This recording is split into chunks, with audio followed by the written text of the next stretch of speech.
TB dam crust gate ಲೋಕಾರ್ಪಣೆ ಸಂದರ್ಭದಲ್ಲಿ ಮಾಜಿ ಮುಖ್ಯಮಂತ್ರಿ ಸಿದ್ದರಾಮಯ್ಯನವರಿಗೆ ಆಹ್ವಾನವನ್ನು ನೀಡಿಲ್ಲ ಅನ್ನುವಂಥ ವಿಚಾರಕ್ಕೆ ಸಂಬಂಧಪಟ್ಟಂತೆ ಆಕ್ರೋಶ ಹೆಚ್ಚಾಗಿದೆ. ಹೌದು, ತುಂಗಭದ್ರಾ ಜಲಾಶಯದ ಕ್ರಸ್ಟ್ ಗೇಟ್ ಲೋಕಾರ್ಪಣೆಯ ಸಂದರ್ಭದಲ್ಲಿ ಸಿದ್ದರಾಮಯ್ಯನವರಿಗೆ ಅಪಮಾನ ಮಾಡಲಾಗಿದೆ. ಕಾರ್ಯಕ್ರಮಕ್ಕೆ ಸಿದ್ದರಾಮಯ್ಯನವರಿಗೆ ಆಹ್ವಾನವನ್ನು ನೀಡದೆ ನಿರ್ಲಕ್ಷ್ಯ ಮಾಡಲಾಗಿದೆ.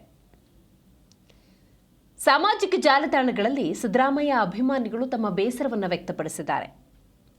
2024ರಲ್ಲಿ ಕ್ರಸ್ಟ್ ಗೇಟ್ಗಳು ಕೊಚ್ಚಿಕೊಂಡು ಹೋಗಿತ್ತು. 51 ಕೋಟಿ ರೂಪಾಯಿ ವೆಚ್ಚದಲ್ಲಿ ಹೊಸ ಗೇಟನ್ನು ನಿರ್ಮಿಸಲಾಯಿತು. ಆವತ್ತಿನ ಮುಖ್ಯಮಂತ್ರಿಯಾಗಿದ್ದಂತಹ ಸಿದ್ದರಾಮಯ್ಯನವರ ಕೊಡುಗೆ ಇದೆ. ಸರ್ಕಾರದಿಂದಲೇ ಅಧಿಕೃತ ಆಹ್ವಾನ ಅನ್ನೋದು ಸಿದ್ದರಾಮಯ್ಯನವರಿಗೆ ಹೋಗಬೇಕಾಗಿತ್ತು. ಹೀಗೆ ಅಸಮಾಧಾನವನ್ನು ಶಾಸಕ ರಾಘವೇಂದ್ರ ಹಿಟ್ನಾಳ್ ಹೊರಹಾಕಿದ್ದಾರೆ.